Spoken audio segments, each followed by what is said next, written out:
జై శ్రీరామ్.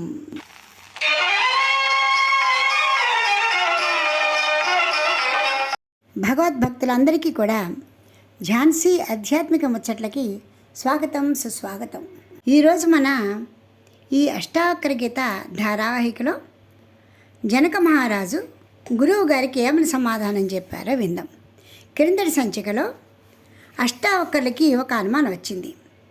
నేను జనక మహారాజు అడిగినటువంటి ఆత్మజ్ఞానం గురించినటువంటి విషయాలు చెప్పాను. నేను వాటిని అనుభవిస్తున్నాను, మీరు చెప్పిన దానివల్ల ఆనందాన్ని పొందుతున్నాను, ఒక విధంగా నిర్వికల్ప సమాధిలో ఉన్నాను అని మనకి చెప్తున్నారు. అయితే అది ఎక్కడ జనక మహారాజు చేతలలో కార్యరూపం దాల్చినట్టు అష్టావక్రునికి కనిపించలేదు. అదే మాటని జనక మహారాజుని అడిగారు.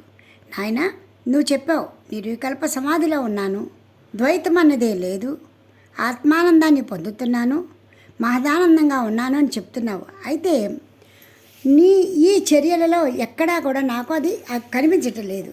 మరి నీ చెప్పింది నిజమేనా అన్న సందేహం నాకు కూడా వస్తోంది అంటూ జనక మహారాజుని అష్టావక్రులు ప్రశ్నించడం జరిగింది. గురువుగారు అలా ప్రశ్నించిన తర్వాత జనక మహారాజుకి కించిత్ కూడా కోపం రాలేదండి. మహారాజు ఆయన కూడా జ్ఞానే, కానీ ఇప్పుడు చదువు ఎంత నేర్చుకున్నా కూడా ఇంకా మనకి తెలియవలసిన ఎంతో ఉంది అన్నట్లుగాని ఈ జ్ఞానం కూడా అనంతమైనది. దానిని తెలుసుకోవడం కోసమని అష్టావక్రుని అడగటం జరిగింది. ఈయనకి తనకి తెలిసినంత చెప్పడం జరిగింది. ఆచరిస్తున్నాను, అనుభవిస్తున్నానని జనక మహారాజు చెప్తున్నారు, కానీ అది అక్కడ కార్యరూపం దాల్చినట్టుగా కనిపించలేదు.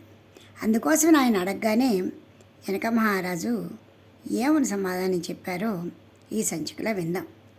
నిజానికి ఇది జనక మహారాజు అష్టావక్రులకి జరిగినటువంటి సంభాషణ అయినప్పటికీ కూడా మనందరి జీవితాల్లో కూడా ఇవన్నీ ఎప్పుడో అప్పుడు ద్యోతకం అవుతూనే ఉంటాయండి. మనని మనం పరిశీలనగా చూసుకుంటే ఏదో ఒక సందర్భంలో ఇలాంటి అనుభవాన్ని మనం పొందుతూనే ఉంటాం. ఇక జనక మహారాజు ఏమన్నారో విందాం.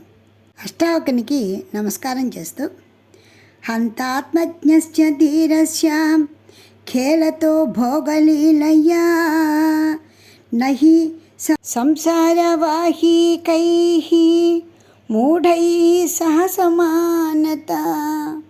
ఆత్మే తాను అని అర్థం చేసుకున్న జ్ఞాని జీవితాన్ని ఆటలా భావిస్తూ జీవిస్తాడు కదా. పావులతో సహవాసం చేసేవాడు పావుని చేతిలో తాడు పుచ్చుకుని తిప్పుతున్నట్టుగా ఆడిస్తాడు. వాడికి భయం ఉండదు అసలు, అది తన స్వాధీనమై ఉంటుంది. అదేవిధంగా జ్ఞాని తన జీవితాన్ని ఒక ఆటలా ఆడుకుంటూ ఉంటాడు. అలాంటి వారికి మాయామోహితులై సంసార భారంతో జీవితాన్ని నరకప్రాయంగా భావించి సామాన్య జనులకి పోలిక ఎక్కడుంటుంది. సంసారాన్ని తన చేతులని తన చేతులను తాళ్ళ ఉంచుకొని తన ఇష్టం వచ్చేట ఆడుకుంటున్నటువంటి జ్ఞానికి సంసారానికి లొంగిపోయినటువంటి సామాన్యుడికి పోలికుందా? ఉండదు కదా. ఇంకా దాని గురించిన ప్రసక్తి ఎందుకు?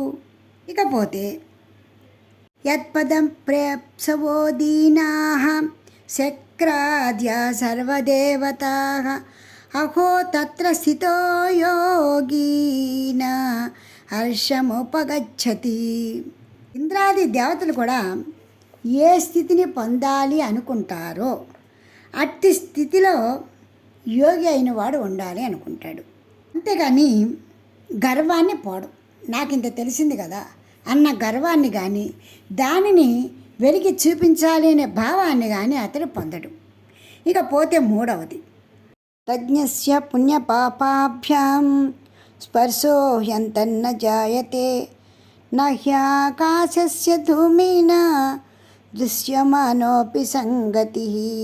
చాలా దట్టమైన పొగ కానీ దుమ్ము కానీ ఆకాశంలో ఉండొచ్చు.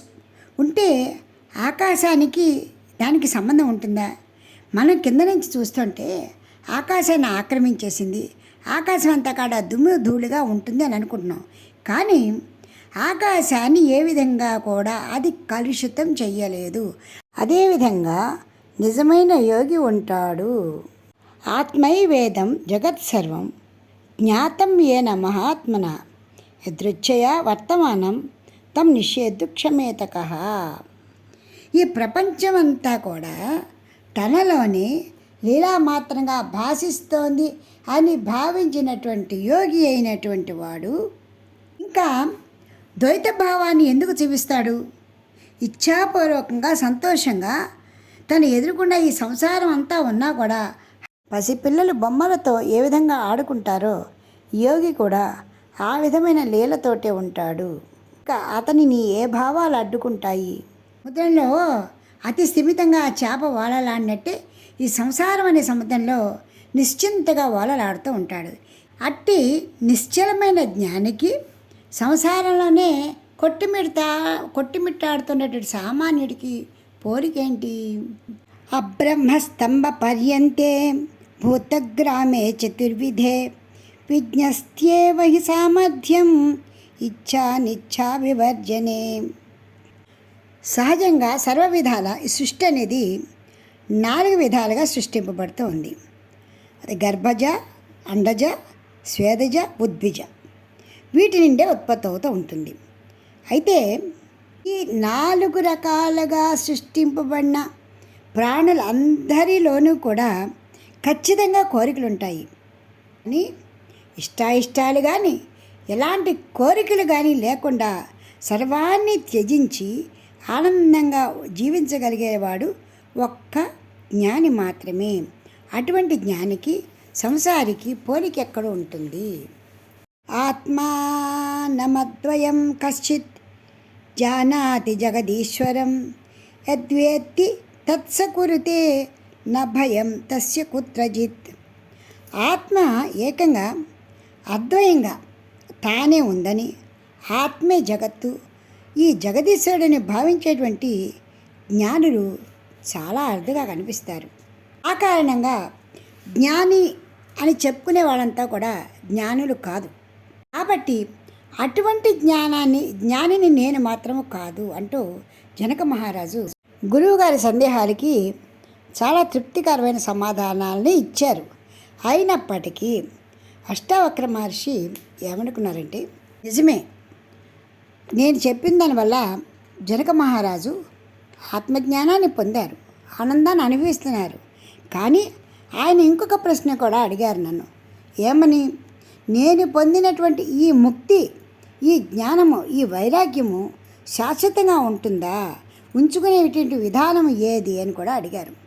ఆ విషయం గుర్తు వచ్చి అష్టావక్రులు, ఇంత జ్ఞానాన్ని పొందినటువంటి జనక మహారాజు చేయవలసిన కర్తవ్యం ఇంకా కొద్దిగా ఉంది, ఆ విషయాన్ని మనం గుర్తు చేయాలి అనుకుంటూ ఒక్క క్షణం కూడా విడిచిపెట్టకుండా సదా భగవంతుని స్మరిస్తూ ఉండాలి. ఇది అన్నిటికంటే కూడా చాలా సులభమైన లయ యోగ సాధన. ఈ విషయాన్ని చెప్పాలి అని అనుకున్నారు. లయ యోగం కోసం కొన్ని సాధనాలు తప్పకుండా చెయ్యాలి. ఇక అప్పుడు ఇంకా ఎవ్వరూ కూడా ఎటువంటి పరిస్థితులలో కూడా జనక మహారాజు వెనక్కి తిరగడు అని అనుకుని, ఓ జనక మహారాజా, నతే సంగోస్తి కేనాపి కిం శుద్ధ త్యక్తిమిచ్చసి సంఘాత విలయం కుర్వన్ ఏవమేవ లయం వ్రజ. నీవు కొన్ని నియమాలు తప్పకుండా పాటించాలి. మొదటి ఏంటంటే, నీవు దేనికి సంబంధించి లేవు అన్న సంగతి ఎప్పుడు కూడా గుర్తుపెట్టుకో. నీవే శుద్ధమైన ఆత్మ చైతన్యానివి. ఈ కారణంగా నీవు విడవవలసినవి ఏమీ లేవు, పొందవలసినవి కూడా ఏమీ లేవు. ముందు ఈ శరీరమే నేను అనేటువంటి భావాల్ని పూర్తిగా వదిలేసేయి. అప్పుడు నీ మనస్సు తనలో తాను లైవ్ అయిపోతుంది. దేనికైతే ఆది అంతము ఉండదో అట్టి దానిలో నీ మనస్సుని బుద్ధిని లయం చేయడానికి ప్రయత్నించు. శాంతంగా ఉండగలుగుతావు. ఎటువంటి బాధలు ఆలోచనలు కూడా ఎప్పుడు కూడా నిన్ను అంటవు. చెబుతూనే ఇంకొక విషయాన్ని కూడా గుర్తుపెట్టుకో ఓ జనక మహారాజా.